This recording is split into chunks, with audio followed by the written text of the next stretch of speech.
तस्मै श्री गुरुवे नमो विष्णुपादाय कृष्णपृष्ठाय भूतले श्रीमते भक्तिवेदांत स्वामिनीति नामिने नमस्ते सरस्वती देवे गौरवाणी प्रचारिणे निर्विशेष शून्यवादी पाश्चात्य देशतारिणे जय श्री कृष्ण चैतन्य प्रभु नित्यानंद श्री अद्वैत गदाधर शिवासादि भक्तवृंद हरे कृष्णा कृष्णा कृष्णा हरे हरे हरे राम राम राम हरे हरे नाना शास्त्र विचारे कनिपनो सत्कर्म संस्थापको लोकानामितकारिणो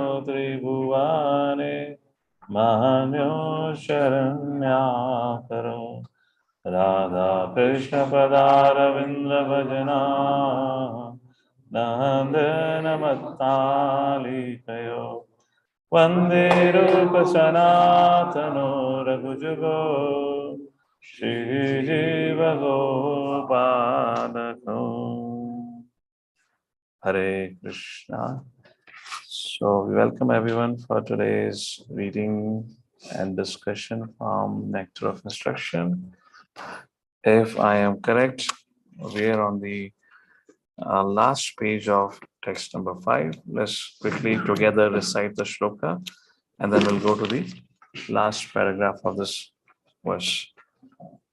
Krishneti yasya giritam manasadriyeta Dikshasi chit pranitibhischa bhajantamisham Susrushaya bhajana vijnanam ananya Nandadishunya hridam sita sangalaptya.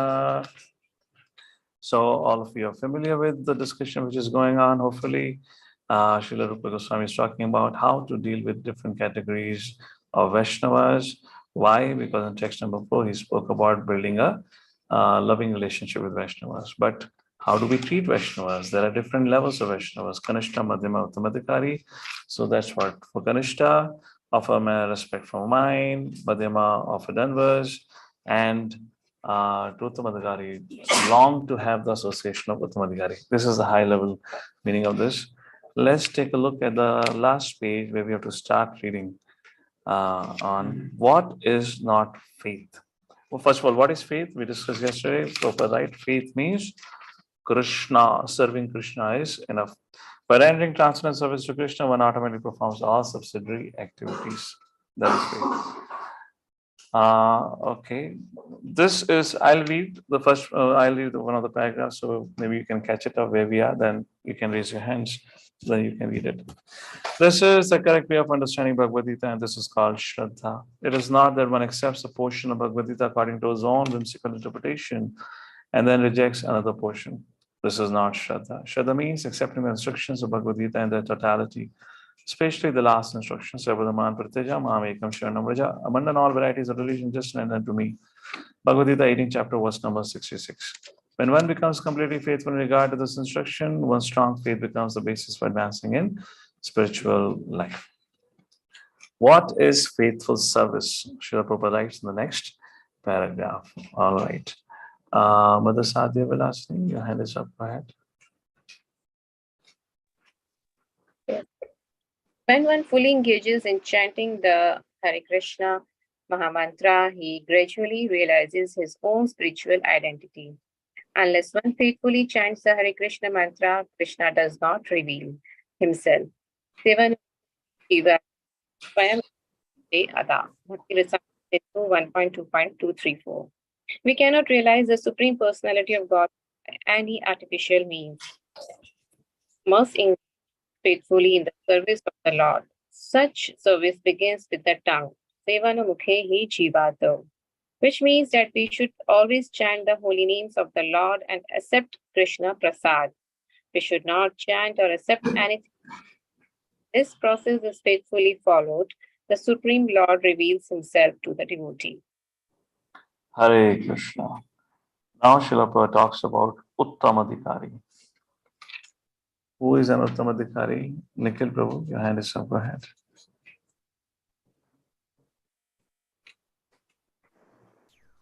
When a person realizes himself to be an eternal servitor of Krishna, he loses interest in everything.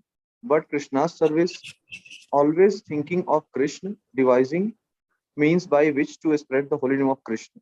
He understands that his only business is in spreading the Krishna consciousness movement all over the world. Such a person is to be recognized as an Uttam Adhikari, and his association should be immediately accepted according to the sixth process, Dadati, Pratigrihnati, etc. Indeed, the advanced Uttam Adhikari Vaishnav devotee should be accepted as a spiritual master. Everything one possesses should be offered to him, for it is enjoined that one should deliver whatever he has to the spiritual master. The brahmachari, in particular, is supposed to beg alms from others and offer them to the spiritual master. However, one should not imitate the behavior of an advanced devotee or Mahabhagavat without being self realized, for by such imitation, one will eventually become degraded. In this Hare verse, Krishna.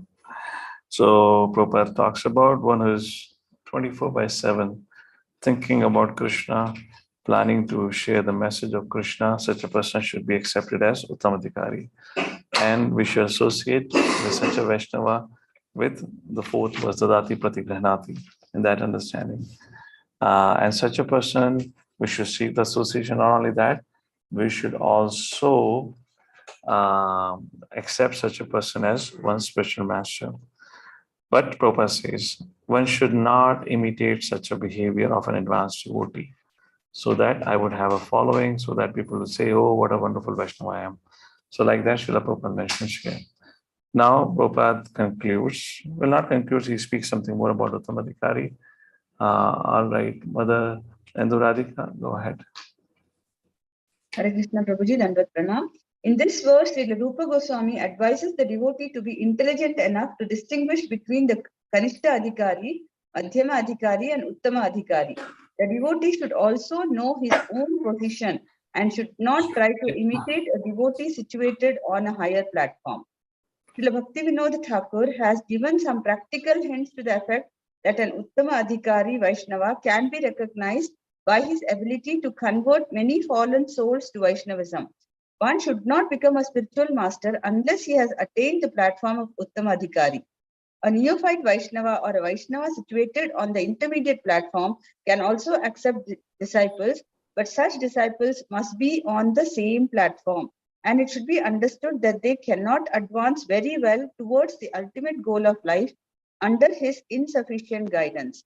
Therefore, a disciple should be careful to accept an Uttama Adhikari as a spiritual master. Hare Krishna. It's a very important thing. Oftentimes people ask, oh, how do we accept a special master? Who is our guru? How do we know? So there are some clues given over here. Prabhupada says Uttamadhikari should be accepted as special master. What is the qualification of the Adhikari? He's always thinking and planning and devising ways to spread Krishna consciousness. Prabhupada says we know the quality of the tree by the fruit. Similarly, we know Uttamadhikari. Uttamadhikari can be recognized by his ability to transform many living entities or inspire them to take to Krishna consciousness. Like that, some of the things which is mentioned. Now, the question arises, how a sadhu is recognized? Sadhu is recognized by his Vani. So the quality of his speech.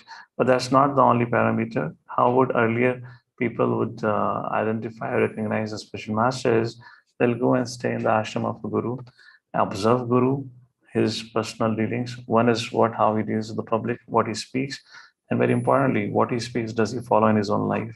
So he'll observe, they will observe his personal dealings also. And similarly, the spiritual master, the Guru or the leader would also observe the disciple for the quality of submissiveness, seriousness towards a spiritual subject matter. And then gradually, when both of them decide, the disciple says to the Guru that I would like to accept you as a spiritual master. And the Guru then decides to accept the student as as a disciple or not. Like that used to work. In today's scenario, in today's environment, it's a little tricky as per se. Okay, maybe let's raise a question. It's often asked, let's hear from some of you, what would be your thought process, particularly those who have been around for years and years together? How would you advise somebody if somebody comes to you? How do I know who is my spiritual master? Hare Krishna. So Krishna Chandra Prabhu. Hare So Krishna. God hangs on your neck now. What would you like to say?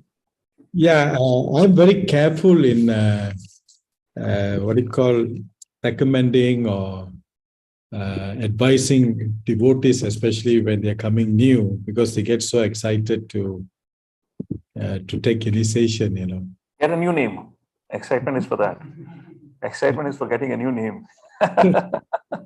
Number one, economically, I will tell them that you have to pray to Krishna and pray very hard, pray to Srila Prabhupada so that you will be able to see who is your spiritual master.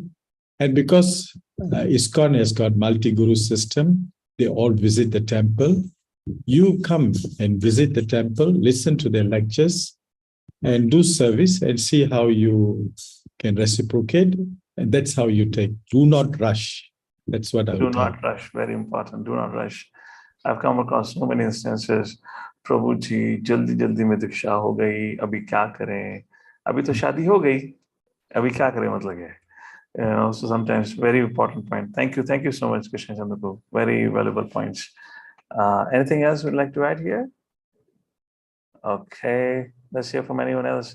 Anyone else who would like to add to this thing? Hare Krishna Prabhu, just Yes, Mother my Radhika. thought. Yes, my thought, Prabhu. Generally, we see that all Maharajas and all that, they are having its special quality. Everyone has one special quality.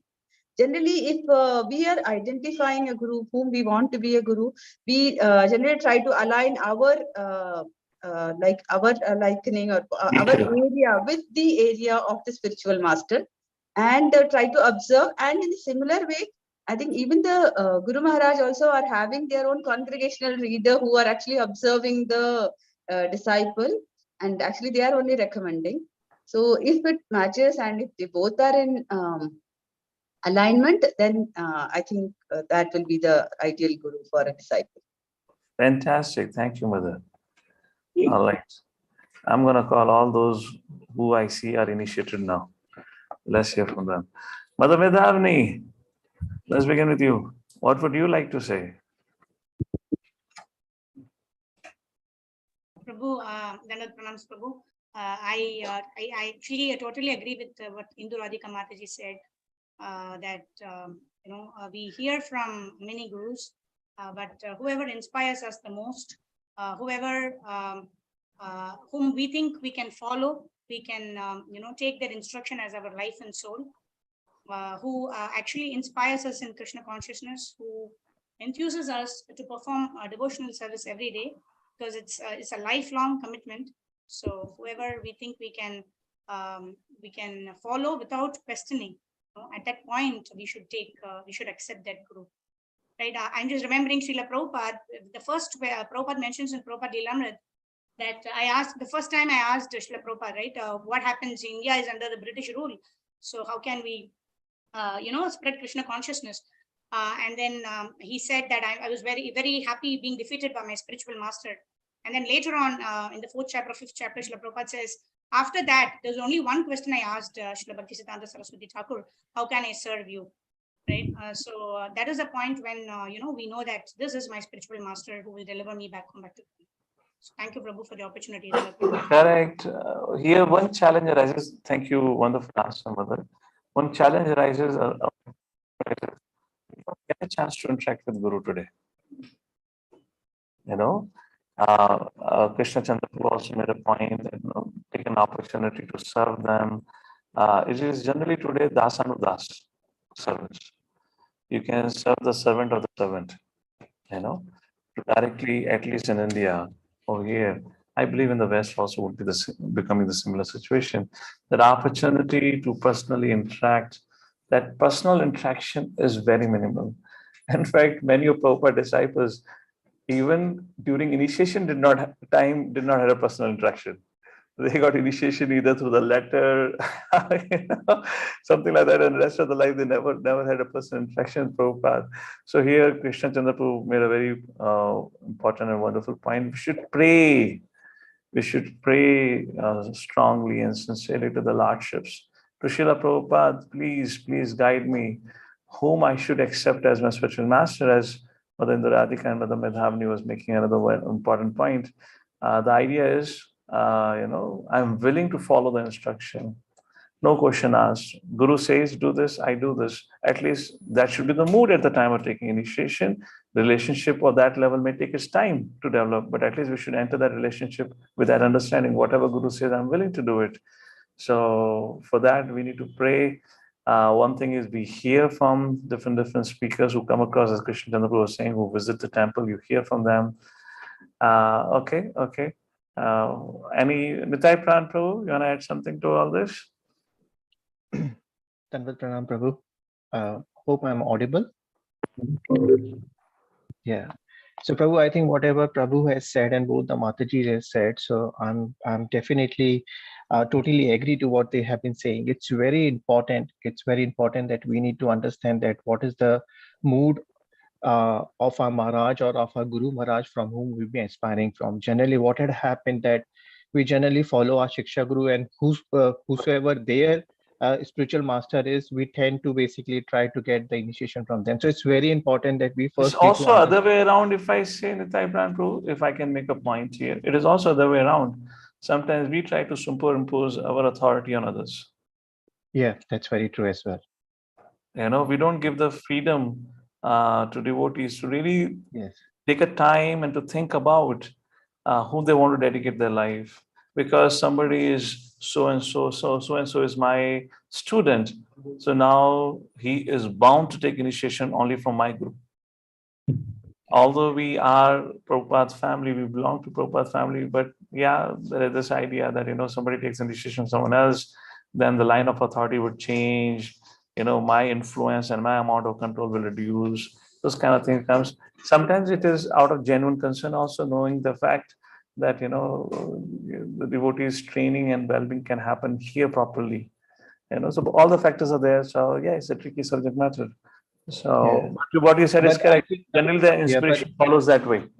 You see a Guru or teacher, worshipping somebody. You hear about the glories of that person often because that's a Shiksha Guru is a disciple and he speaks often about his Guru, and then goes into, which is also wonderful. There's nothing wrong in it, as long as they remain true to the relationship. Yeah, but nowadays I think we have the liberty with all the initiating giving spiritual masters are available on YouTube. We can hear them well in advance and then try to see that what their mood is, and then accordingly try to see whether I'm being someone who is being in line or being liking to what they are saying, and is that something which excites me, and that's where I am ready to surrender to him, and then accordingly we can decide. Here comes another perspective to what you're saying. I'll open the forum for others to also join in, where some say, well, you are so neophyte right now. How can you genuinely understand who's who? Because you're so neophyte, you might get attracted to externals. Oh, this Maharaj looks so effulgent. Oh, this Maharaj sings so nice kirtans. When he sings, I feel like dancing. So, which is also true. We do get attracted to externals. If we're just listening to a YouTube talks and things like that, we may get attracted. And if you say so, then we already have famous YouTube personalities. We should accept them as their guru. To whom many devotees are listening to. Yeah. So that's also the other side of thing that comes, which is. But then there is no other way, Prabhu, because we don't get to serve them personally. We don't get to serve them, any one of them personally. That's the only mode with which we can basically decide that what's my spiritual master's mood is just to listen to them. Fantastic, which is correct also. Yeah, it's a challenge. Okay. Who else do we have here who would like to? Mother Chintamani, would you like to add something? Sorry for calling you out by, maybe some of you might be. Yes, Mother. Hare Krishna. Yeah, what has been said is very true. And I have also noticed that when you are in a certain congregation, most of the time the congregation leader tries to follow definitely his spiritual master. But then by chance, if you have to shift to some other place where the congregation is headed by some other guru. So there I have seen a little bit of this thing comes in.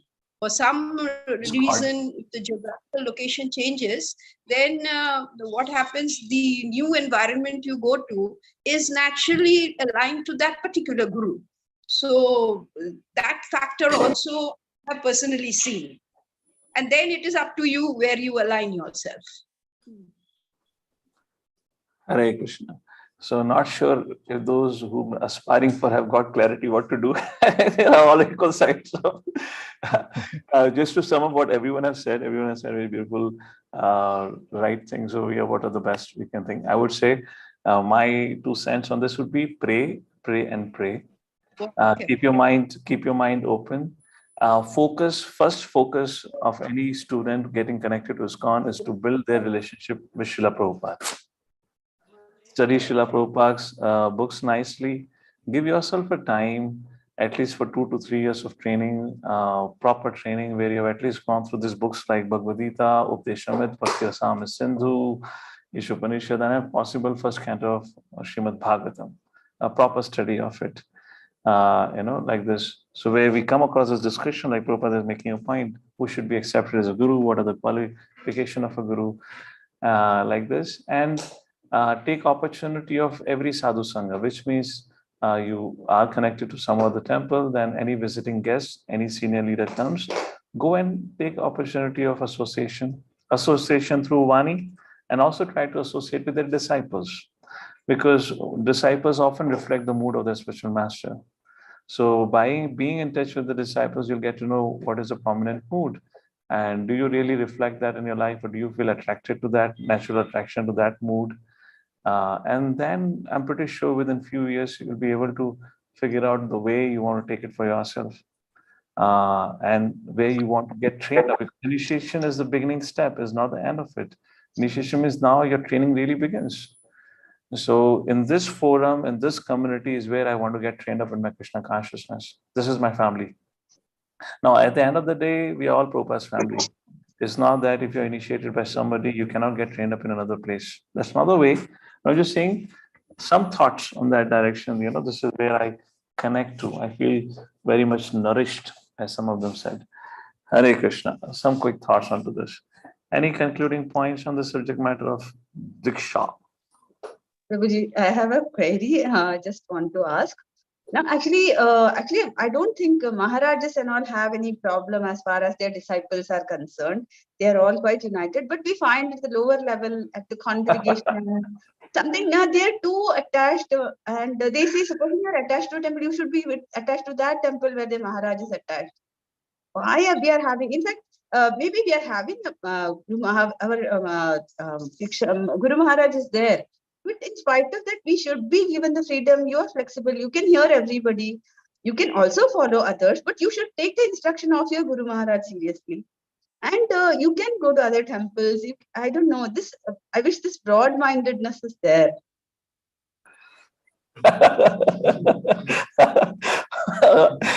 Genuine problem.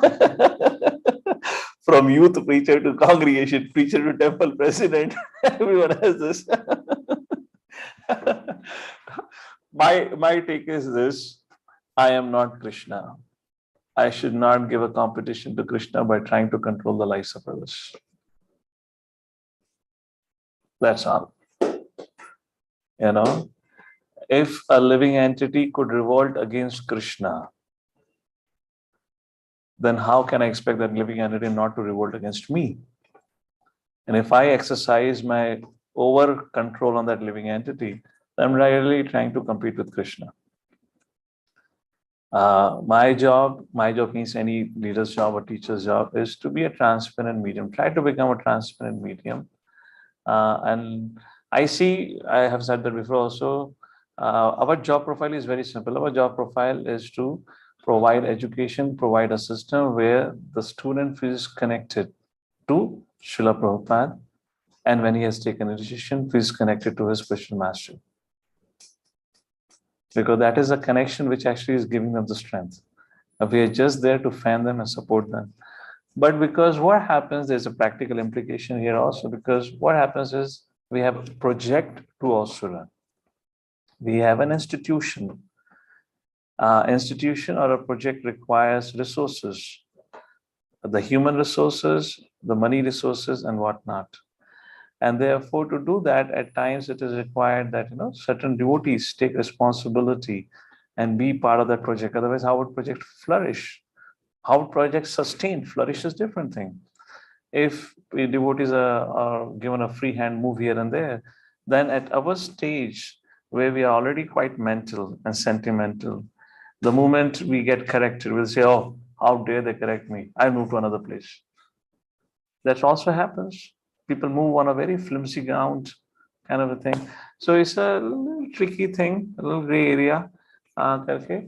But at the end of the day, I would say let's give a benefit of doubt for all the leaders and all the devotees who are trying to serve in any capacity of leadership.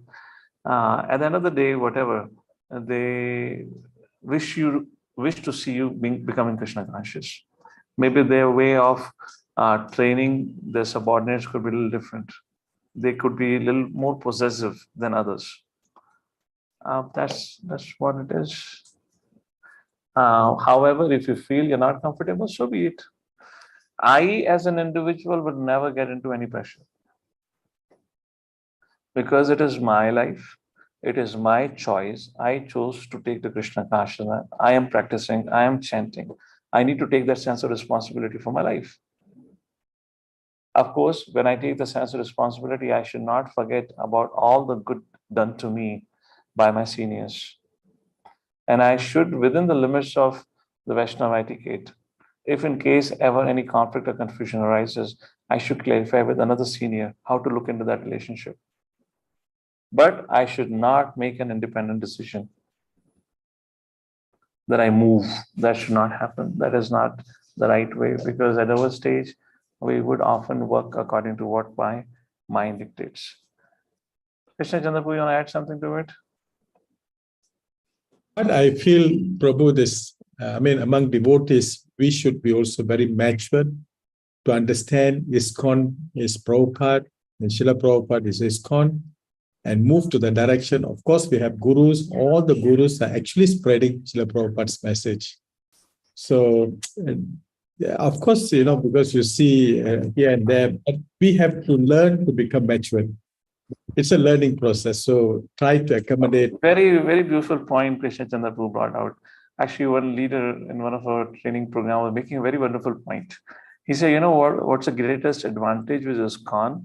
Because we are multi-guru system, we are forced to rise to the platform Madhyam Adhikari, because you cannot stay at Kanishta Adhikari for long. You cannot survive as a Kanishta Adhikari for long.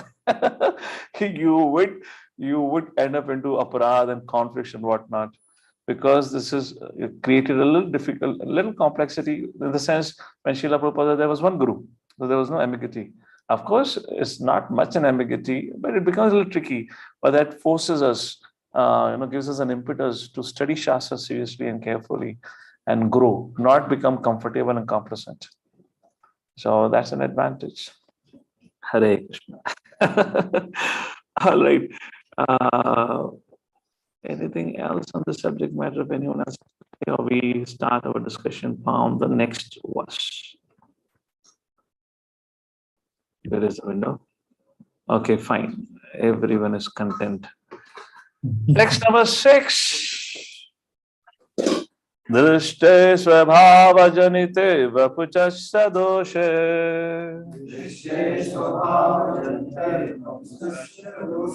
na prakatattvam hya bhakta janasya pasya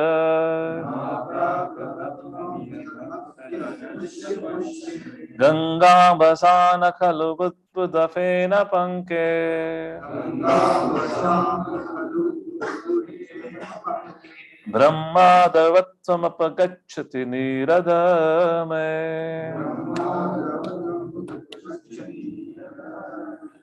Drashti, seen by ordinary vision, swabhava janitihi. Our vision is nothing but what we see is nothing but born of our own nature, which means based on past life karmic activities. Vapushuhu, of the body, cha, and doshahe, by the falls. Na prakatatvam, na means not, prakatatvam, the state of being material. Iha, in this world, bhakta janasya, of a pure devotee. Pashyat, one should see. How one should see a pure devotee? Although he might have some bodily defects. Oh, this is because of his past karma? No, that is not the vision. How one should see? Ganga basana kalu buddhafena panke.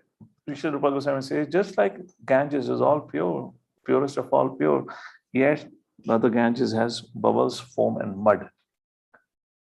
Yet Mother Ganges remain all pure. Brahmadavattvam apagacchati niradhame. Brahmadavattvam, she remains transcendental. Apigacchati is spoiled, niradharma, the characteristics of water. So water of Ganges is never spoiled because of bubbles, foam, like this. Similarly, the pure devotee of the Lord, although may have some bodily defects, is never affected by his karmic reactions. One should therefore not judge a devotee based on his glowness of skin or the fairness of his color. चमकता हुआ चेहरा है आपका. Hare Krishna. Not like that, okay? Translation. Okay, Madanjana, your hand is up. Please read the translation to this text 6.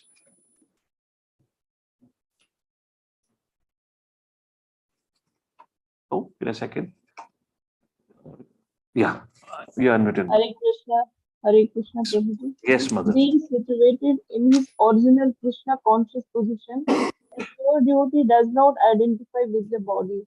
Such a devotee should not be seen from a materialistic point of view. And indeed, one should overlook a devotee having a body born in a low family, a body with a bad complexion, a deformed body, or a diseased or infirm body. According to ordinary vision, such imperfections may seem prominent in the body of a pure devotee. But despite such seeming defects, the body of a pure devotee cannot be polluted. It is exactly like the waters of the Ganges, which sometimes during the rainy season are full of bubbles, foam, and mud. The Ganges waters do not become polluted. Those who are advanced in spiritual understanding will bathe in the Ganges without considering the condition of the water. Hare Krishna. Hare Krishna. Purport. Shuddha Bhakti, the activity of the soul proper. In other words, engagement in the transcendental loving service of the Lord is performed in a liberated condition. Bhagavad Gita, 14th chapter, 26. Mamachayo avyabhicharena bhakti yogena sevate saguna samati yetan brahmavuyaya kalpate. One who engages full devotion service, who does not fall down in any circumstance, at once transcends the modes of material nature, thus comes to the level of Brahman. What is avyabhicharani bhakti? Mother Priyanka, please read. Hare Krishna, Prabhu. Yes. Avyacharani Bhakti means unalloyed devotion. A person engaged in devotional service must be free from material motives. This Krishna consciousness is aimed towards material enjoyment. You missed the line. In this Krishna conscious movement, one's consciousness must be changed. Go ahead.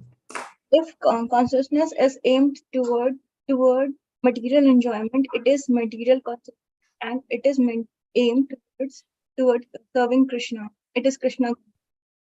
A surrendered soul serves Krishna without material consideration. Anyabhilasita, surrendered soul.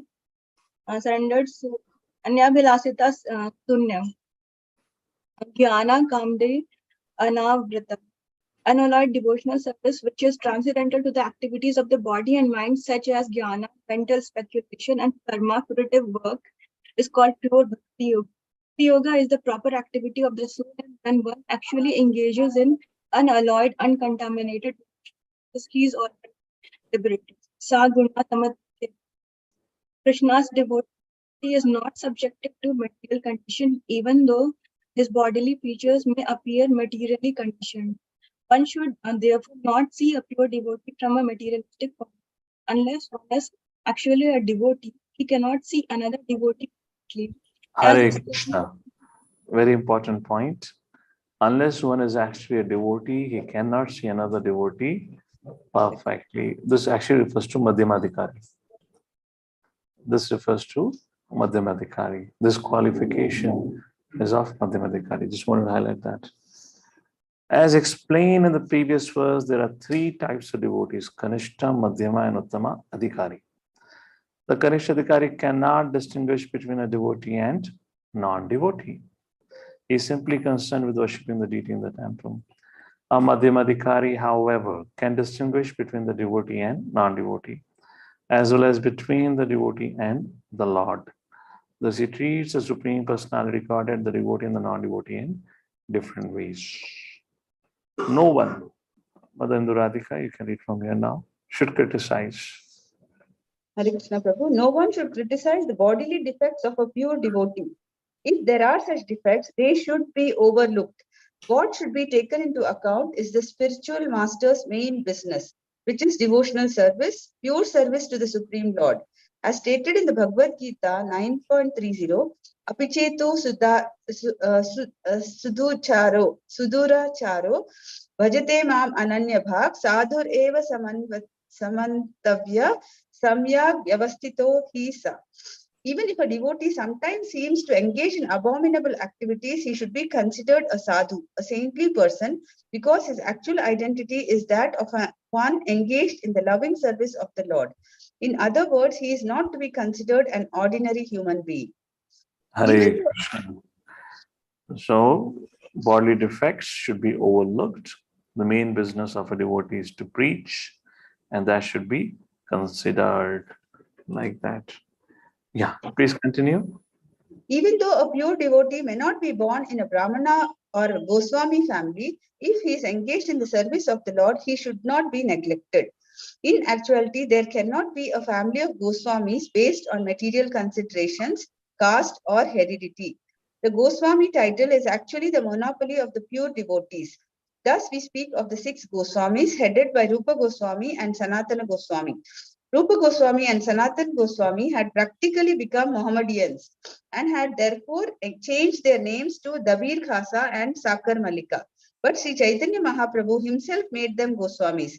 Therefore, the Goswami title is not hereditary. The word Goswami refers to one who can control his senses, who is master of the senses.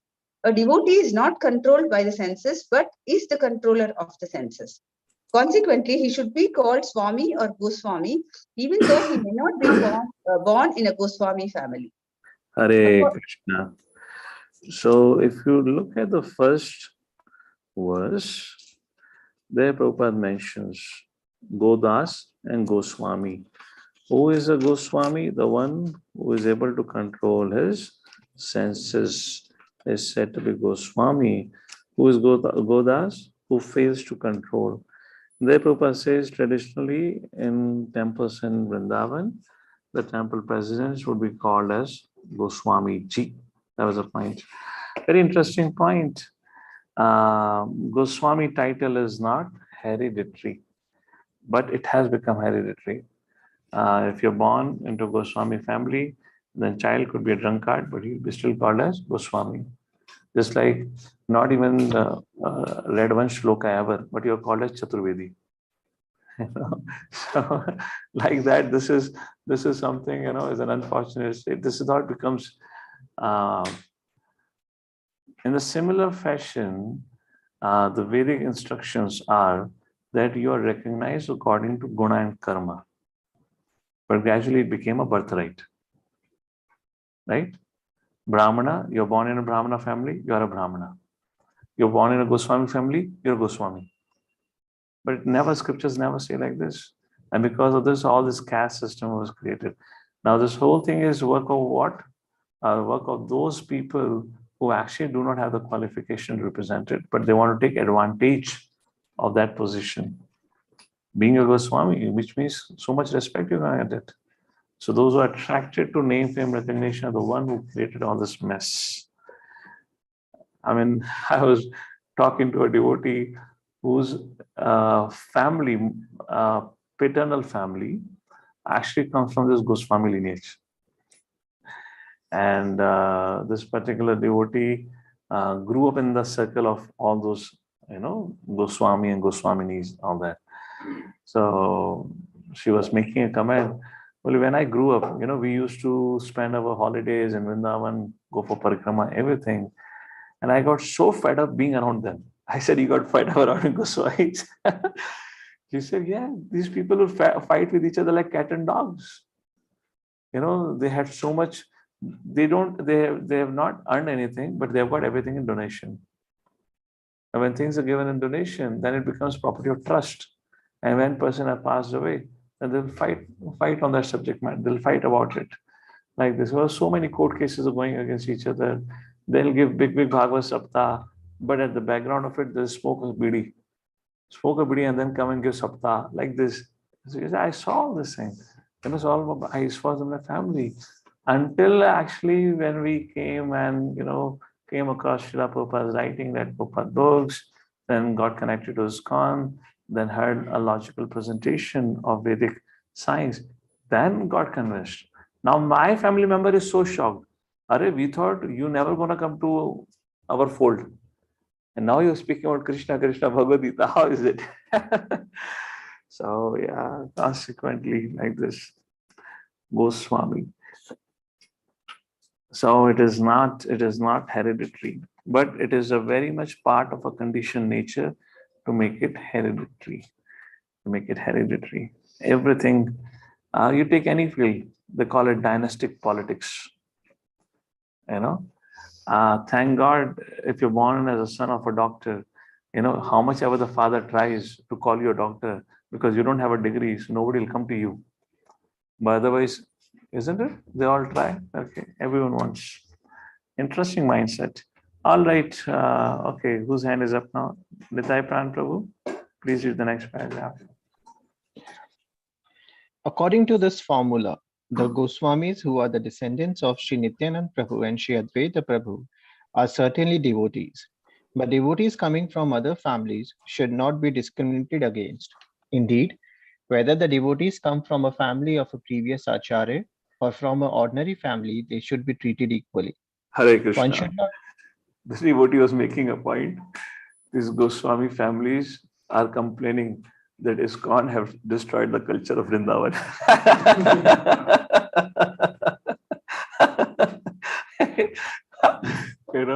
So this devotee now, who is very nicely practicing devotee, so she counter-argued. She said, what culture of Vrindavan? Who established Vrindavan? Sri Chaitanya Mahaprabhu. Sri Chaitanya Mahaprabhu sent Rupa Goswami, Sanatana Goswami, and they went and unearthed all the pastime places. What did you do? You're sitting with the title of Goswami and you say this is called people have destroyed the culture. Go ahead. One should not think, oh, here is an American Goswami, and discriminate against him. Nor should one think, here is Nityanand Vamsaha Goswami. There is an undercurrent of protest against our awarding the title Goswami to the American Vaishnavas of the Krishna consciousness movement. Sometimes people flatly tell the American devotees that their sannyas or the title of Goswami is not bona fide. However, according to the statement of Sri Rupa Goswami in this verse, an American Goswami and a Goswami in the family of Acharya are non-different. Just On like the other hand, there is a book called as Swamiji by Brahmananda Prabhu. Very beautiful book. I would highly recommend everyone to read that. There, Brahmananda Prabhu writes about he was in India at one point of time, probably in Vrindavan or Mayapur somewhere. Mayapur. It is a time when devotees, 1969, I believe, when devotees began to call Swamiji as Prabhupada. After that, when Prabhupada visited Mayapur, so Brahmananda Prabhu or Swami at that point of time, Prabhu, I believe, Swami became later on, or maybe Swami or Prabhu, whatever, was kind of acting as a secretary for Srila Prabhupada. At that point of time, some godbrothers came to meet Prabhupada. And Prabhupada told Brahmananda Prabhu that asked them to wait for some time. So they were waiting outside. And at that point of time, they asked this young, huge American disciple, "What's your name?" He said, "Brahmanand." "Brahmanand? Your guru doesn't know? Brahmanand is Mayavad? How can he give you a name like this?" And Brahmanand Prabhu writes in his book, he says, "Oh, I felt so upset." I said, "What? They're trying to destroy my faith in my spiritual master by saying that your guru does not know Brahmanand is a Mayavad name like this." So anyways, they went inside and then they began to argue with Prabhupada. "Swamiji, Abhay Charan Dev or A.C. Bhaktisiddhanta Swami, how can you take Prabhupada title? You know, this only belongs to Bhakti Siddhanta. How can you take the title?" So Srila Prabhupada called for Brahman and said, "Bring my letterhead." And see, in the letterhead, where Prabhupada is written? It is written, "His divine read, Swami. I have not done it. My disciples are calling me out of affection. Prabhupada, what can I do?" So like that, they went away, defeated with an argument. And then Prabhupada talked to Brahmanand Prabhu. He says, "See, this is what happened. They're so envious and insecure. When I called them, invited them, come and help me preach, they were not willing. They were discouraging me. Now I have done something. Now my disciples are calling me like this. They say, 'Oh, how can you take the title of a Guru Maharaj? It doesn't belong to you.'" And then Brahmanand Prabhu said, "Prabhupada, they told me my name is of a Mayavadi."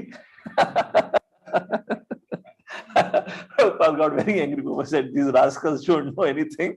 They have not even read Chaitanya Charitamrita." Chaitanya Mahaprabhu is one of the very close associated with Brahmanand Puri. He said, "These people have not even read Chaitanya Charitamrita, and they go around with a big danda saying that we are big sannyasis and Goswamis or whatnot." Anyways, Hare Krishna. So we'll continue reading this subject matter tomorrow.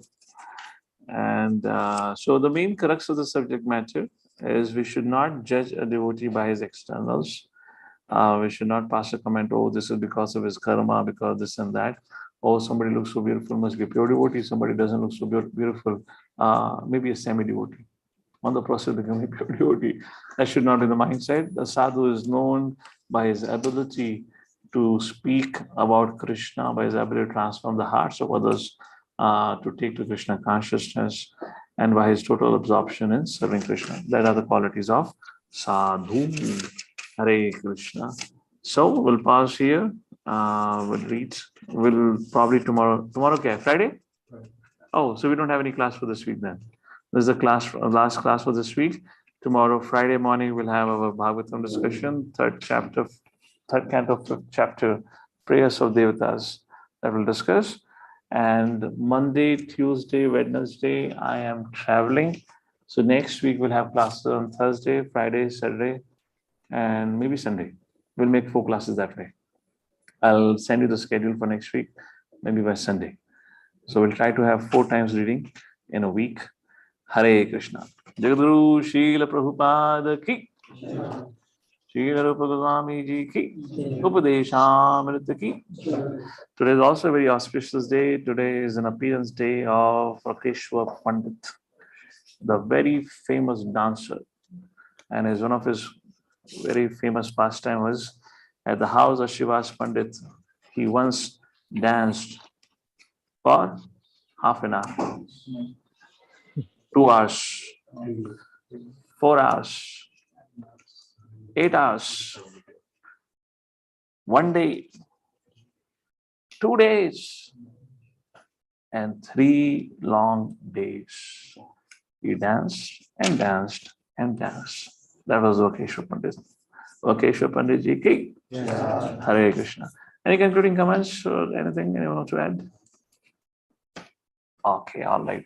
Now time for Mahaprasade Govinde Namo Brahmani Vaishnavi. All right. See you all tomorrow for Bhagavatam, those who can join, or else we'll catch up on maybe next Thursday. Hare Krishna.